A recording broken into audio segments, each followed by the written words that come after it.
BNP chairperson ও সাবেক প্রধানমন্ত্রী বেগম খালেদা জিয়ার শারীরিক অবস্থা আসলে এখন কেমন? তাকে কি শিগগিরই বিদেশে নেওয়া হচ্ছে? সর্বশেষ খবর অনুযায়ী ম্যাডামের শারীরিক অবস্থা অপরিবর্তিত রয়েছে। চিকিৎসকরা জানাচ্ছেন, ওনার অবস্থার খুব দ্রুত উন্নতি না হলেও নতুন করে কোনো অবনতি হচ্ছে না, যা চিকিৎসকদের জন্য বড় স্বস্তির বিষয়। প্রায় ৮০ বছর বয়স এবং দীর্ঘদিন সঠিক চিকিৎসা না পাওয়ায় তার সেরে উঠতে সময় লাগছে। বিশেষ করে এবারের চেস্ট ইনফেকশন বা বুকে সংক্রমণ তাকে বেশ ভুগিয়েছে। বর্তমানে এভারকেয়ার হাসপাতালেই তাকে সর্বোচ্চ চিকিৎসা দেওয়া হচ্ছে।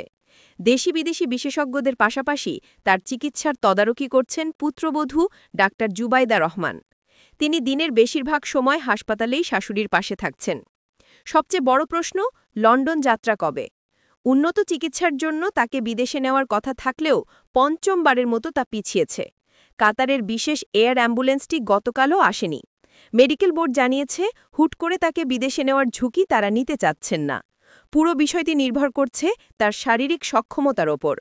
ডাক্তাররা বলছেন, দেশে রেখেই তাকে এখন অ্যাডভান্স ট্রিটমেন্ট দেওয়া হচ্ছে। খালেদা জিয়ার সুস্থতা কামনায় আপনার মতামত বা দোয়া জানাতে পারেন কমেন্টে। আর নিয়মিত আপডেট পেতে আমাদের পেজটি ফলো করে রাখুন।